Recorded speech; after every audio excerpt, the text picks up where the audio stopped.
Okay, ladies, I thought today what we could do is actually a beauty tip that's going to keep your face looking fresh and vibrant as we enter like the busiest season of the entire year. Something that will also help to keep your energy levels nice and high and balanced out, and something that will also help to save you money in the long run. Okay, and what we're talking about is our friend water. Okay, I woke up this morning and I was just like, whoo, sister girl has some wrinkles underneath those eyes.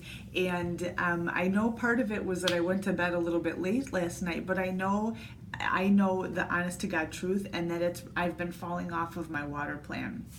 And one of the very first places that you're going to see when you are starting to become dehydrated is you're going to notice the area around your eye either becomes dark and sallow, you'll get some circles, or you're going to get those wrinkles which will actually show up. And here's what you need to know.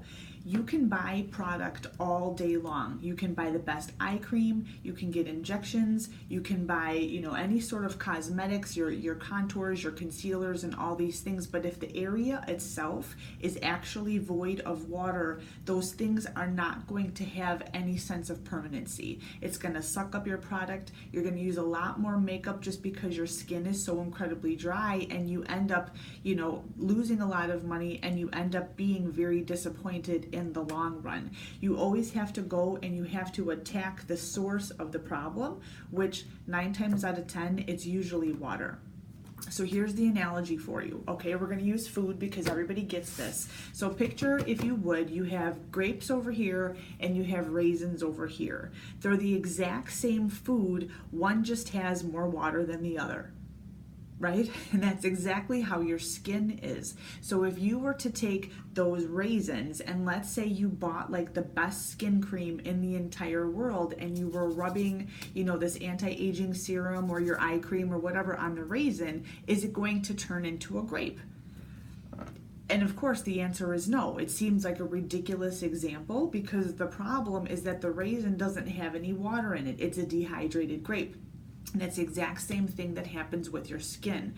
So what I can advise you of is, especially as we're moving into the colder months of the year, I don't know about you, but for me, when it's cold outside, the natural trigger for me to be drinking water, it like mysteriously goes away because I hate being cold, and drinking water it makes me cold inside of my body. And no matter, here I am in a short sleeve shirt, but no matter like how many layers I put on, I feel like it can never get warm.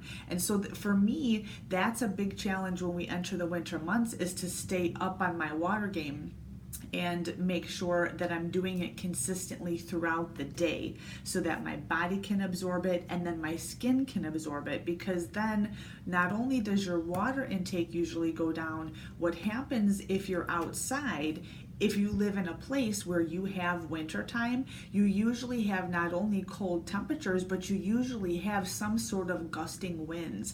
And the winds actually evaporate, like it dries the moisture out of your face. And I know I'm telling you things that you already know. I'm here to remind you and reinforce to you the importance of you staying up on your water game, just from a cosmetic, from a beauty standpoint.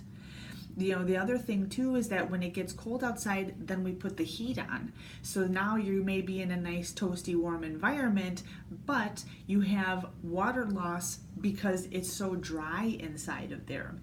So when we start flipping into the latter parts of October, we usually find ourselves way behind the 8 ball because there's like 2 things happening. We're exposed to, either dry temperatures or dry environment because we're in heat or we're outside with gusty winds, and our water intake typically falls off. And that's just like if you are just a woman who just lives. But if you work out, in any capacity, you actually have additional water requirements on top of what you need just barely to like stay alive. Okay, so what you need to know is that when we talk about your water, and I know you want to know how much water to drink, so just like hold your horses here a second, let's get through the content, is that when you are working out, and this is weight training, this, for those of you who are doing hot yoga, like you sweat your freaking you know what off, you know, you're doing cardio or whatever, you waste a lot of water via your sweat, but anytime you increase your breathing rate, you know how your breath has vapor, you actually lose water in your breath vapor too.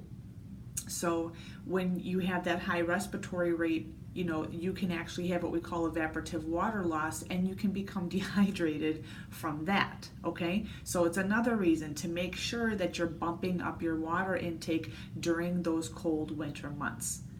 Now, for those of you who may be in teaching or in speaking roles, speaking, maybe you have kids, speaking, maybe you are working in customer service of some semblance, you know, you're talking throughout the day, again, just by the nature of you speaking, you're losing water in your breath vapor. So you have got to always be thinking, not so much, you know, a recipe, how much water do I have to have? It's what are you doing to your body, and how much water demand does your body actually have because of the things that you're doing every single day. It's really taking ownership and taking, you know, triaging your position and figuring out, you know, what is it that I'm doing and how do I support my body so that it can function like a high performance machine, but then also as a woman so that you can be fresh-faced to the world. I mean, I don't care. Like, the heart of my company is all about, you know, wellness and prevention and not basing your identity in what you look like. But I don't care what anybody says. When you look better, you feel better. You're more confident. You are usually more interactive with people, like you start doing more stuff. That's just the way that human nature is, and anybody who can test that point is clearly like living in another land. So for you, if you have like beauty goals, if you would, and you're tired of looking at, you know, wrinkles around your eyes, or you're tired of your skin products not working, or you're tired of wasting a lot of money on all these different makeup tips and tricks, and you look at yourself and you're just like, nothing is working, and now I'm like, should I get cosmetic surgery? And you're going down all these different trains. Why don't you start with something simple and then hold yourself to it? Okay, so this is a simple little water bottle. For me, this is just something that I carry when I don't feel like toting around with me a gallon, but I actually have it right here. So if I'm headed into a meeting that's gonna be short in nature, I bring this with me. This, I like having a gallon simply because it's a great visual tool. So my goal, my personal goal is I drink 2 gallons a day. If I look at this and I see, you know, whatever time of day it is, I've only drank this much, guess what, sister girl, you got to get back on your grind. So it acts as a great visual tool, but also with this, the amount of water that I need to drink, I never could rely on the fact that I had a filling station somewhere with good tasting water. I mean, there's water available all over the place, but sometimes you're just like, man, I don't want to drink that. That water is brown or that water smells weird or it tastes weird. And so then this, you know, you're like self-sufficient. Like, there's really no reason to fail other than you're not actually drinking the water. Okay, so I hope that that's helpful for you.